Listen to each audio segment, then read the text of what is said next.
오늘 유튜브 첫 방송을 시작하겠습니다. 저희 방송은 포타 사령부입니다. 한국이 사회주의 물결이 강해지고 또 날로 모든 정책이나 사회 시류 자체가 좌파화되고 또 국가 복지 시스템에 의존하는 인구 비중이 늘어나고 시장의 기능은 점차 약화된다는 측면에서, 그래서 포퓰리즘에 의존하는 인구가 너무 많다는 그런 생각에서 저는 포타사령부, 포퓰리즘 타도사령부라는 이름으로 방송을 한번 만들어 보겠습니다. 오늘 그 첫 방송의 주제는 테스트 방송이니까 가볍게 들어주시기 바랍니다. 후진타오 정부와 시진핑 정부의 차이를 첫 방송의 주제로 하겠습니다. 그러면 왜 포퓰리즘과 중국의 최근 두 정부는 후진타오 정부, 시진핑 정부까지 언급해야 되느냐의 문제가 나오는데, 제가 봐서는 한국의 포퓰리즘의 방향 전체가 중국 사회주의에 상당히 연관돼 있고, 현재 민주당 산하의 부속연구소 민주연구소에서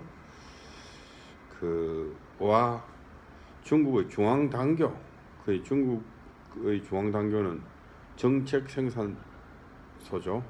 그 두 개가 정책 협약을 맺고 있어서 현 정부의 정책 모든 부분이 점차 중국화돼가는 측면에서, 일단 우리도 중국의 과거 깊은 흐름은 모르더라도 최근 두 정부, 현 시진핑 정부, 2012년에 등장한 시진핑 정부와 그 전 10년간의 후진타오 정부와의 차이는 최소한 알아야 될 것 같다는 생각에서 한번 말씀드려 보겠습니다.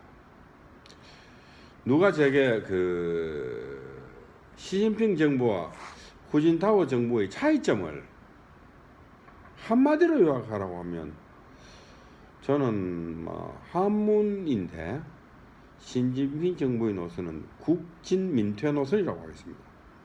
국진민퇴라는 것은 국유기업, 국가복지는 전진하고 민간기업, 시장은 후퇴한다는 그런 논리입니다. 후진타오 정부의 민진국퇴, 시장이 활성화되고 국가의 기능이 줄어든 거하고는 정반대죠. 또 두 번째, 누가 제게 후진타오 정부와 시진핑 정부의 정치 노선을 구분할 수 있느냐 하면, 저는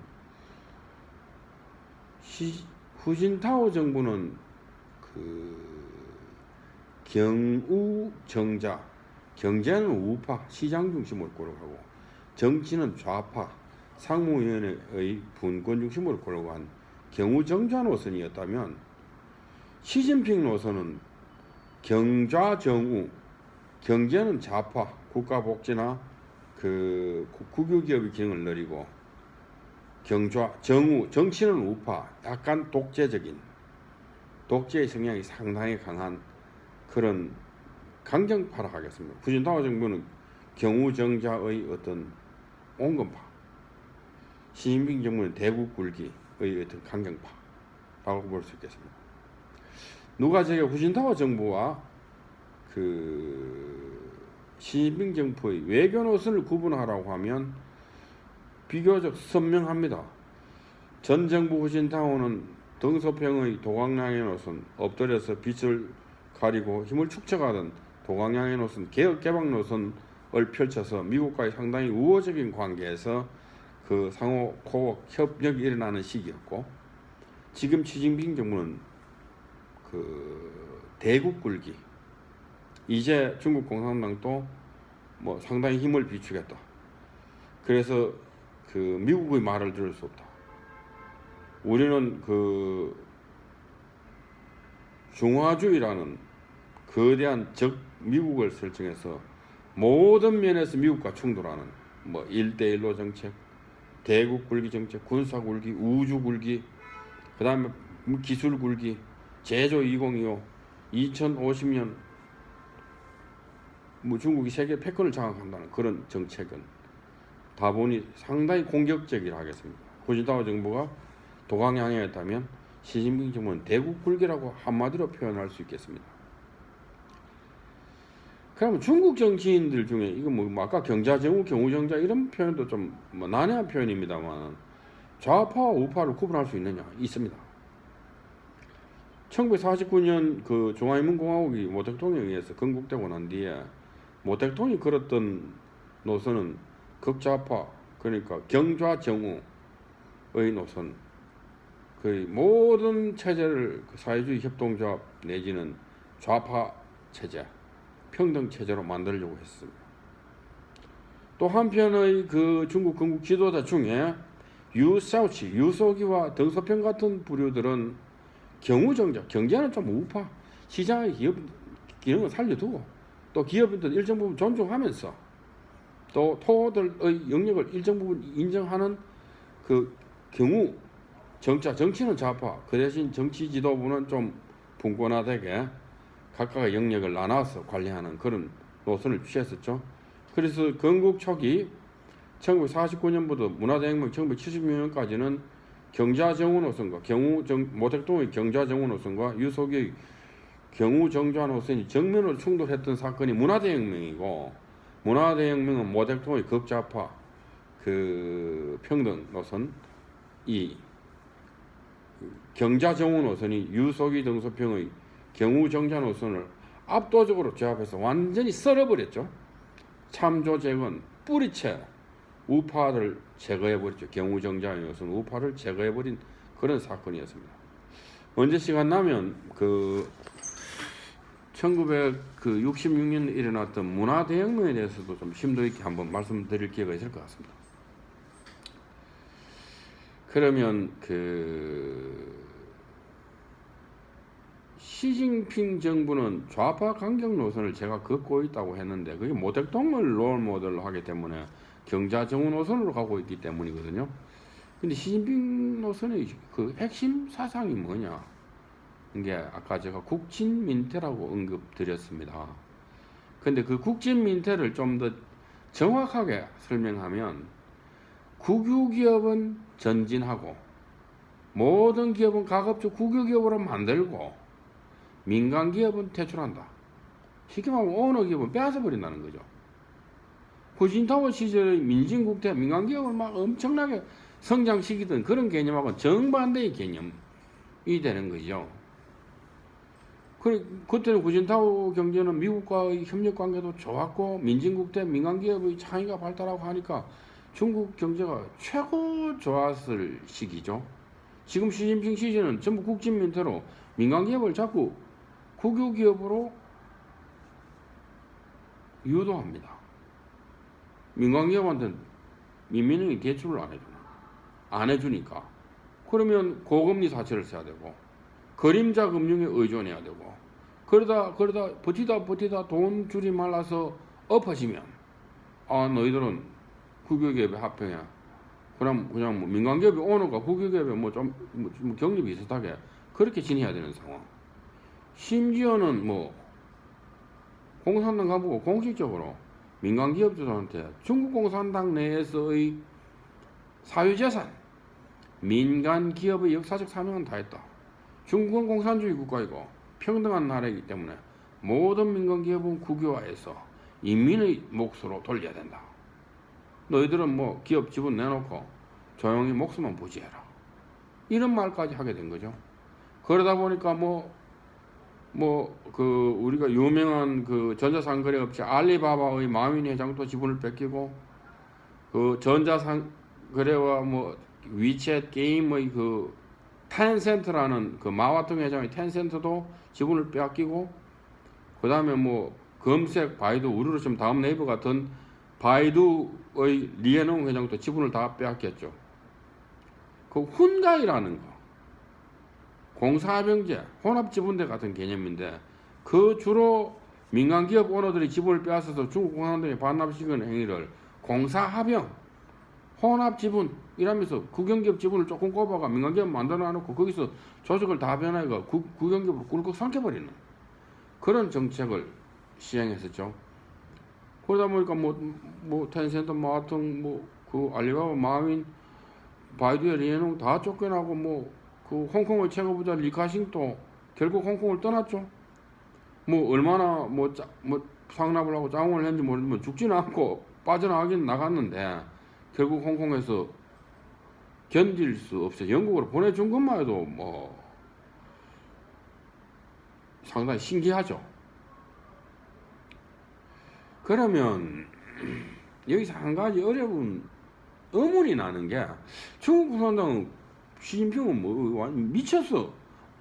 돌았는지 왜 민간기업이 지분을 빼앗아서 국유기업으로 돌려버리고 국진민퇴하면서 국영기업을 전부 다 그 전방에 세우고 GDP 70%를 국영기업으로 하고 이제 국민의 고용이 중요하고 일자리가 중요한 거지 민간기업이 이익은 별로 중요하지 않다는 국진민퇴 정책을 쓰느냐. 뭐 미친 게 아니냐. 그 이유를 한번 설명해야 될 것 같아요. 시진핑이가 이 국진민퇴로 전 민간 기업을 전부 국유화 시켰던 근본 이면에는 중국 GDP가 그 덩소평의 76년 개혁 개방 이후에 1기 그 후야방 조자양 체제, 2기의 그 강택민 그 리펑 주룽지 체제, 3기의 그 후진타오 원자바오 체제를 거치면서 GNP가 만불까지 올라왔다 이거예요.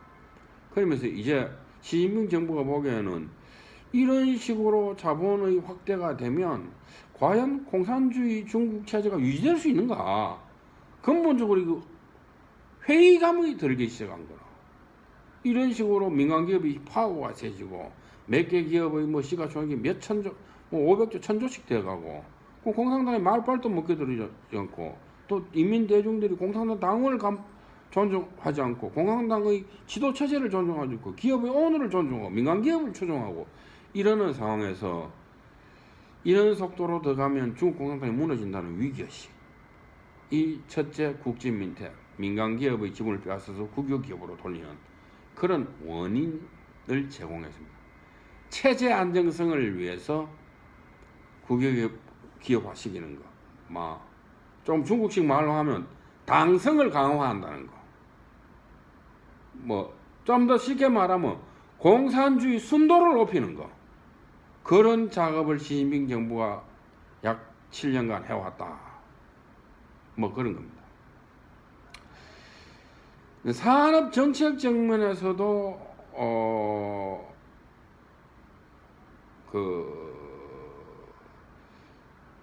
산업 정책 측면 이전에 그런 국진민퇴의 이면에는 또 권력 투쟁적 측면도 또 있습니다. 왜냐하면 그 국유기업의 그 전 정부의 전 오너들이라는 사람들이 전부 중국의 뭐 소위 3대 계파 그 후진타오에 이끌었던 그 공청당 계열, 공산주의 청년당 계열, 또 장저민이 과거에 상하이방으로 이끌었던 상해나 저 남부 광châu 뭐 이런 광둥성의 상해 심천의 상업 세력 상하이방, 그리고 또 북경의 군부 시진핑 세력이 이 3대 파벌이 이렇게 태자당의 3대 파벌이 충돌하는데 대부분의 돈줄이 홍콩이나 상해방이 갖고 있는 장처민계의 어떤 상하이방이 기업 오너들이 많으니까 민간 오너들이 지분을 빼앗아서 국유화시켜버리면 상하이방의 힘을 상당히 약화시킬 수 있는 거죠. 그러면서 후진타오의 어떤 힘도 그쪽 기업도 좀 빼앗고 뭐 물론 그러면서 기업 빼앗으면서 시진핑 지가 뭐 인마이 포켓에서 지 좀 집어였고 또 그것도 좀 띄가지고 자기의 지계 세력인 군부한테 좀 이권을 넘기고 이래서 체제 북경 중심의 어떤 시진핑 체제 시좌진의 강경 체제를 보위하는 그런 측면도 있습니다. 국진민퇴라는 현상이 어떤 권력 추정 측면도 있습니다. 그러니까 뭐 치부도 하면서 상대방의 재산을 빼앗아서 국유화시키고 그 권력도 약화시키고 자기도 치부도 하고 그다음에 자기의 직계 세력한테 그 특혜도 베푸는 뭐 그런 측면도 국진민퇴와 관련이 있습니다. 산업 정책 측면으로도 충분히 생각할 수 있는 게 그 중국 경제라는 게 이 산업 정책이 원래 보면 그 시멘트 경제라고 해서 제조업, 중화학, 뭐 인프라, 뭐 고속철도 건설, 뭐 댐 건설 뭐 이런 식으로 운하 건설 전체적으로 중후장대한 산업에서 중공업과 인프라 건설에서 GDP가 쭉 끌고 왔는데 그 뭐 제조업 위주였는데 이제 시진핑 정부가 보기에는 이 제조업으로는 뭐 임금도 올라가고 그 전 세계를 제패하는데 한계가 있다. 중국도 빨리 미국처럼 그 제조 2025를 넘어서서 2050년 세계 패권을 장악하기 위해서는 디지털 경제로 전환시켜야 된다. AI, 디지털, 뭐 인터넷 경제 이런 쪽으로 황화 문명의 핵심을 인터넷 문명으로 바꾸려는 시도를 하죠. 그러다 보니까 과거 제조업체나 중후장대한 사업에는 자금 지원, 대출을 끊어버려 그림자 금융원에서 구조조정을 유도하고 이런 인터넷 기업이나 핵심 전자상거래 기업 이런 AI 기업들한테는 엄청난 국유의 보조금을 대주되 이 기업을 국영화시켜버려요. 왜냐하면 여기 인터넷 기업이라는 것은 선전 그 언론 기능도 있기 때문에 이거를 장악해야 중국 공산당이 그 선전 통제력을 유지하기 때문에 그 산업 정책 측면에서는 시멘트 경제를 그 구경제, 중공업 경제를 인터넷 경제로 AI 경제로 전환하는 측면에서도 그 국진 민폐가 필요했다. 그러면 중국 공산당의 그 지난 최근의 그 경제 사상에서 가장 핵심적인 어떤 기류, 이 국진 민폐, 민간 기업을 자꾸 국유화시켜가 공산주의 당성을 올리는 국진 민폐의 흐름 속에서 세 가지 기류, 핵심적인 기류가 있습니다. 그걸 일단 좀 이해할 필요가 있어요. 세 가지 핵심적인 기류. 첫 번째, 이 시멘트 경제의 중후장대한 기업을 디지털 경제, AI 경제로 돌리는 산업 구조를 바꾸는 첫 번째 하고, 두 번째, 이 외국 기업의 이익을 어떻게 하면 내국 기업으로 돌릴 것인가. 그러니까 내국 기업 우선 정책을 쓰는 거죠. 그래서 뭐 외국 기업은 지금 중국을 떠나는데 러시를 이룹니다. 왜냐하면 내국 기업 우선 정책으로 대출과 모든 세무적인 어떤 지원을 하고, 외국 기업은 맨날 소방점검 뭐 그 규제 대출 상황 뭐 일일이 뭐 공산당의 노동 규제 뭐 다 하니까 내국 기업은 이제 메리트가 없고 임금도 올라버리고 외국 기업은 뭐 떠나야 되겠다. 그것은 그냥 떠나는 게 아니고 사업 환경 자체가 외국 기업의 위주에서 내국 기업으로 돌리기 때문에 그렇습니다. 두 번째 기류는 민간 기업의 이익을 국유기업, 내국 기업 내에서는 민간 기업의 이익을 국유기업으로 돌리는 거. 세 번째는 중공업 경제, 시멘트 경제를 디지털 경제로 돌리는 거. 그러니까 중국 공산당의 경제 흐름의 큰 세 가지 축. 어떻게 하면 외국 기업의 이익을 내국 기업으로 돌릴 것인가. 의 첫 번째 문제. 두 번째는 내국 기업 내에서는 그 민간 기업의 이익을 빼앗아서 공산 기업을 이익으로 돌려서 공산주의 순도를 높일 것인가. 세 번째는 이 국유기업으로 돌려놔서 이 국유기업을 어떻게 하면 그 시멘트형 경제, 제조업에서 디지털 경제, AI 경제, 4차 산업으로 돌릴 것인가. 이런 부분에서 중국 공산당이 고민을 하고 있었죠. 그런 가운데 이제 그 버겁디 버거운 미중 그 무역 협상에 돌입하게 됩니다. 근데 이 중국 공산당의 국진 민퇴 노선, 시진핑 노선은 많이 잘못됐는 게 근본적으로 이게 목표와 수단이 이율배반이 일어나는 거예요. 그럼 한국의 문재인 정부의 그 뭐 소득주도 성장도 그런 개념이죠. 경제의 목표와 수단이 이율배반이 말이 못 쓴대죠. 예를 들면 급여를 끌어올리면 경제가 성장할 것이다라는 게 소득주도 성장의 핵심 철학인데 실질은 급여를 끌어올려 버리면 기업들은 채산성에 안 맞아서 기업 문을 닫아 버리잖아요. 급여를 올리면 경제는 죽어버리는데 그 좌파의 소득주도 급여를 올리면 경제는 더 성장한다는 이런 논리가 그게 그 정책 목표와 정책 수단의 이율 배반이 일어나듯이 중국도 국진민대라는 게 이율 배반이 엄청난 게 민간 기업이 이익을 국유기업으로 돌려버리고 어느 이익을 빼앗아 버리면 중국 경제가 망하지 않습니까? 그러니까 인민을 평등하게 살고 중국을 경제를 고도화시킨다는 샤오강 사회를 만드는 시진핑 정책의 그 대국 굴기 노선의 목표가 실질 수단은 민간 기업을 빼앗아서 국유기업으로 돌리는 그 정책 수단과 국진민퇴의 정책 수단과 중국 그 신중국 건설의 어떤 정책 목표와는 완전 이율 배반이 일어나는 거죠. 그러다 보니까 2, 3년 전부터 중국이 매우 어려웠습니다. 모든 민간 기업은 자금 부족으로 시달려서 국유화되고 오늘은 도망가고 그 오너가 도망갈 때는 막대한 외자를 뽑아서 해외로 도망가 버렸기 때문에 중국은 지금 현재 외환도 상당히 부족한 상태입니다. 그런데 미중무역 분쟁에서 이제